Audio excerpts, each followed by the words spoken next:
Hi guys. This week I'm going to talk about what makes things look amateurish. You'll notice this if you read a lot of scripts, and once you're feeling comfortable with reading professional scripts and someone says, would you critique mine or would you give me some notes? Go have a quick read. And after you're familiar with what a good script looks like, a lot of people say, oh, you learn things from reading bad scripts. You don't learn things from reading bad scripts.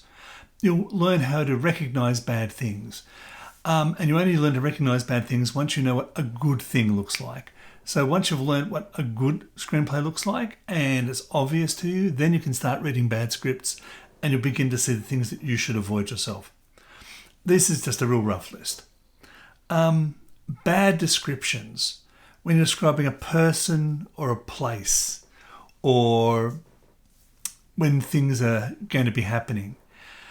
Don't be overly clever. Don't be too purple, as they say.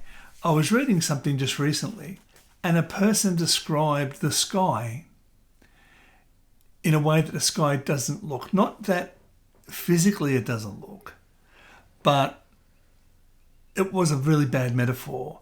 Don't use bad metaphors. If you're talking about the ocean, don't say, the ocean, the tide was coming in like Russia's approach across Europe during, no.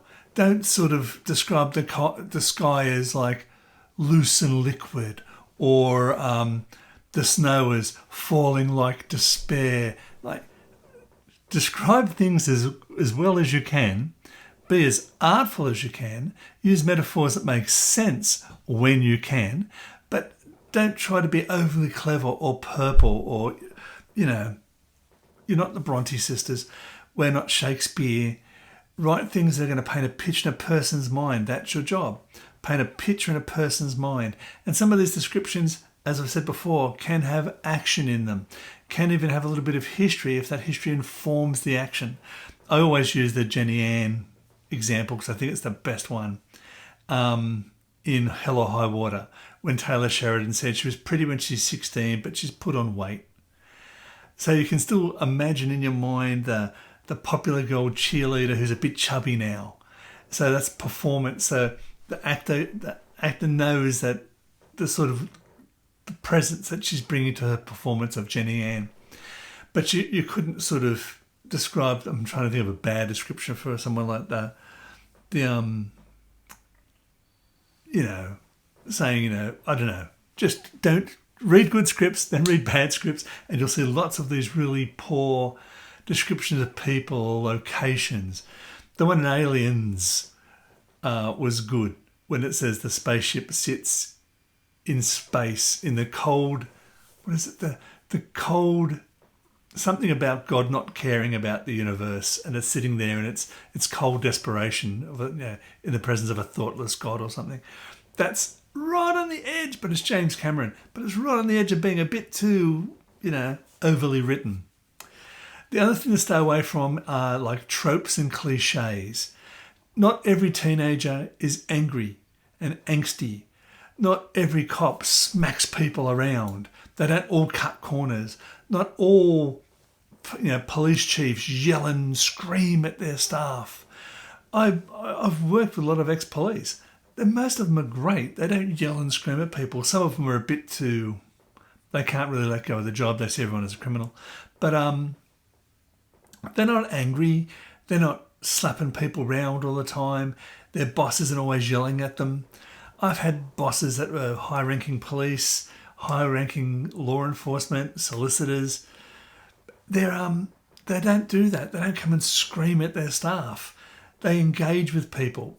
They make sure, people are lifted up and can do their best job. So don't do the tropey police chief who runs in and yells and screams and we're going to get this guy. Get out there, you. No one does that, right? Because, hey, they'd be dragged in front of HR or human resources or people and culture or whatever it's called in your country and thrown out because you can't treat staff like that. So don't have the cop that's like hard-boiled, hard-drinking. Not every cop is an alcoholic. A lot of them have highly functional families. Not every woman that has had a failed marriage hates men or is desperate to be remarried. Not every teenager hates their parents. Not every Midwestern town is highly religious. You know what I mean? Just write real people. Don't write tropes or cliches because you read them and go, oh my God, it's another one of those. And what those tropes and cliches will lead to is really bad dialogue. And in dialogue, I've been saying this to a few people lately when they say, how do you write great dialogue? I say, just keep taking words out and you'll find a person's personality. And less is always better in dialogue because we don't talk a lot. We have understandings with people where we can have looks or nods or, and that sort of stuff. You don't have to talk a lot to get that across. You can get messages across. But make sure you're not doing cliches and tropes because a movie full of tropes is so boring. Tropey characters, tropey storylines, where that guy does that sinister look and everyone goes, oh, that's obviously the bad. Yeah, it's boring. Don't do it. Sometimes when you're reading an amateur or things that scream amateur is when you read a scene, it's written all right, characters are fine. Why is it there? Resist the temptation of writing something that's cool. You know what I mean? Like having to throw a car chase in or having to, I'm going to have that fight scene here because that would be really cool. Or have, the computer hacker scene because that'd be really cool. It's got to serve the story. A cool scene is a cool scene. If you really feel the urge, write it as a short film. But if you don't need it, you don't write it. Nothing in the movie should be there for itself. You shouldn't, give birth to a scene just for that scene to exist because that scene will be really cool. And it shouldn't service you. It shouldn't be like, oh, I want to put this in here because I've always wanted to write one of those. You, as the author, as the writer, screenwriter, are working in service of the story. You've got to make the best story you can so it can be eventually seen by an audience. But you shouldn't write something because it's cool, it's trendy. Every movie you've seen lately has one of these. You have to have this sort of character in there. No. If the story needs it, you give it one. If it doesn't need it, don't have it. It's a bit like having a knife and a fork when you're served soup. But, look, I've got really nice cutlery. Look how beautiful it is. But it's soup. You don't need a knife and fork. Just give me a spoon. I'm a happy man. So don't put things in there because they're cool. You have to solve a problem. Okay? And the problem is, like, how do we get this character from here to here? Give some information, a change in power, a change in the power dynamic, maybe let them solve a problem, maybe give them a new problem, give them some new information that makes the problem irrelevant. Just don't have a car chase because that'd be really cool. The other thing too, you'll read a screenplay every now and then, and the person doesn't know what story they're telling. They keep putting this one character forward as the main character, but it's not really their story. Or they put things in that don't serve it. The storyline is here. The story is going from here to here. And they keep making these side tracks to B and C and E and D stories. And this one here gets and then suddenly will do a huge leap forward. And then you have to know the story you're writing. Okay, so you don't start, if you don't know what your own story is, you don't know what your themes are, that sort of stuff. I'm writing a Western at the moment because I've never written a Western. It started off, the only thing that makes it a Western is that it's set in the West.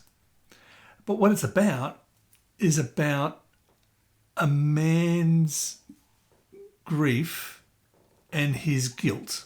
He's done something in the past that he still feels guilty for. His wife has passed away, and in his grief and his guilt together, he feels the need to be punished. And then punishment comes. The law catches up with him. That's the real story. How this man is going to let self-destruction come to him as a way of processing his grief and guilt. All the people around him know him as a great guy and they're trying to defend him. But that's the story. It just happens to be set in the Old West. If I didn't know that was the real story, I'd start sort of, okay, they catch him for this, but now he's going to prove himself to be innocent, or even though he's guilty, people are going to, and it'll become a Western. Sure, there'll be shootouts, there'll be horses riding off. That I'd be a fan, a romp, a roller coaster ride in the Old West. But you don't know what the movie is. And this movie is about grief and guilt leading this man to self-destruction. That's the story. Happens to be in the West. That'll make it a Western. So many amateur scripts don't really know the story they're telling. And you'll see this in log lines too. They'll give you the setup. A lot of log lines will have this idea of someone learns the secret of the deep, dark past where their parents were Nazis.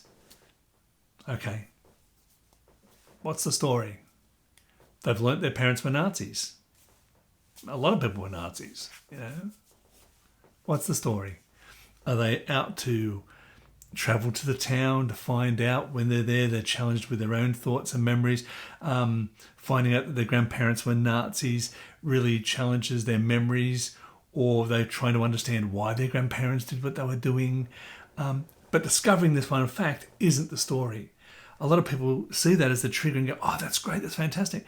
And they'll write that into their first 10 pages, and then the story just drifts off into nothingness. Because you don't know the story you're telling. Make sure you know your story you're telling. So if we work backwards, you know the story you're telling. You don't put scenes in that aren't in service of the story. And when you do put scenes in, don't make them cliche and tropey. And in the end, when you're describing characters and people, don't think you're super clever. Don't overly describe things. Don't use metaphors that aren't sensible metaphors. You can't, the term heavy metal was a journalist, possibly Rolling Stone, wrote that Jimi Hendrix, the guitar playing of Jimi Hendrix sounded like heavy metal falling from the sky. Great metaphor for his the fuzz pedals he used to use that were modified. They were just growling and heavy. Great metaphor. Now, if that guy had have said anything else, we wouldn't have the music genre of heavy metal. That was a great metaphor. But don't describe things inappropriately. I've ranted, I've raved. Thank you for listening. Okay, guys, bell, subscribe, all that sorts of stuff. Hopefully I did it at the beginning. Share this if you'd be so kind. Comments are really good. Thanks, Morris. Thanks, Jim. Jimmy, the new guy. There's a guy, someone, I'm really sorry, I forgot your name. Lots of comments have been coming in. It's been really great. And until next time, keep writing. Bye, guys.